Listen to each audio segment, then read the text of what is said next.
Centro anch'io, centro anch'io.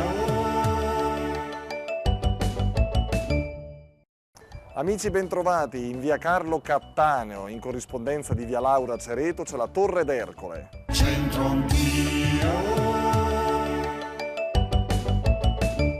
Di torri medievali o case torre a Brescia ne sono rimaste ben poche. La Torre d'Ercole è una di queste. Era una casa medievale che è stata costruita tra il XII e il XIII secolo, probabilmente dalla famiglia dei Palazzi.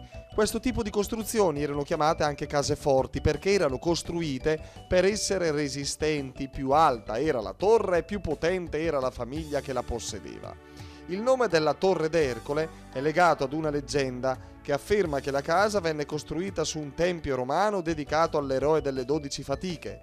Tuttavia non sono mai state trovate testimonianze a riguardo. La torre è a bugnato rustico, cioè costruita con grandi pietre, in medolo in marmo bianco di Botticino.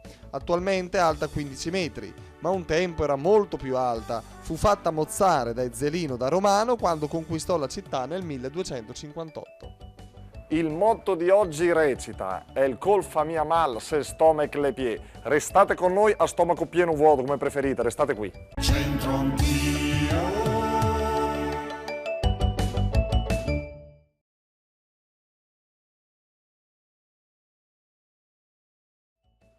Dalla Torre d'Ercole iniziamo la nostra passeggiata. El col fa mia mal se stomach le pie. Andiamo.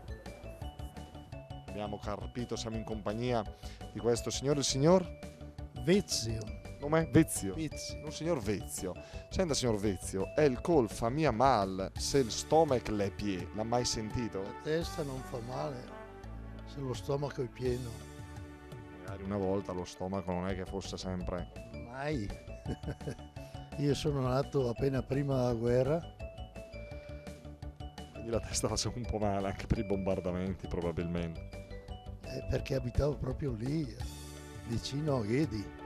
È il col fa mia mal se il stomach le pie. La Ma è- testa non fa male se lo stomaco è sazio e pieno. Succede, siete buone forchette in casa. Sì, succede. La signora va un po' di fretta, vero? Sì. Allora, facciamo presto. È il co, secondo lei, signora? È il co. È il fa mia mal se il stomach le pie. La testa non fa male se lo stomaco è pieno. Bisogna riempire troppo lo stomaco, eh. Allora, noi abbiamo avvicinato il fidanzato, marito. Fidanzato? Però intanto lei guarda le vetrine, dovresti preoccuparti, eh. Futuro. Occhio che qua ci sono anche un po' di gioiellini. Non è che... Prossimamente si sa mai. Stai bassa, eh. Bassa coi prezzi. No, lo dico per te, no? Perché Giustamente. ci abituano bene. È i tempi che ci sono. Senti, come ti chiami? Angelo. Angelo, molto simpatico. Angelo, un proverbio dialettale per te. È il col fa mia mal se il stomach le pie. La testa non fa male se lo stomaco è pieno. Quindi direi che se siamo seduti a tavola e si mangia e finché c'è da mangiare stiamo sempre tutti bene. Ho già capito che questo signore è simpaticissimo.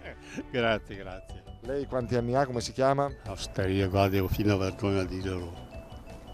Sono del 21. Come del 21? 21, 2001, sono... A dicembre sono 95.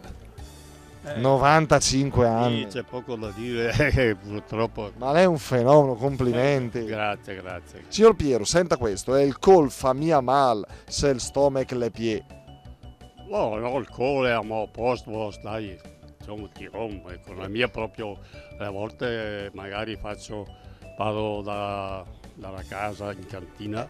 Sono venuto a prendere che cosa ho detto. Vabbè, tanto in cantina o c'è il vino o c'è il salame, no? La signora Lia e la signora Beatrice. Bene, signora Beatrice, lei di Brescia? Sì, praticamente in origine sarei valligiano. E lei, signora Lia? Io sono ascolana. Ascolana, quanto è bella Ascoli Piceno, bellissima, una piazza memorabile, bellissima. La conosciamo. Allora, signora Beatrice, è il col fa mia mal se il stomach le pie. Che sì. Testa non fa male se lo stomaco è pieno, quindi è sazio. Dai. Bene allora, il col fa mia mal se stomac le pie, ovvero non ci sono malattie, non ci sono indisposizioni quando lo stomaco è pieno, quando c'è da mangiare, almeno stando a quello che recita il motto che vi abbiamo raccontato oggi, senza esagerare come sempre. Grazie amici per essere stati in nostra compagnia, appuntamento alla prossima.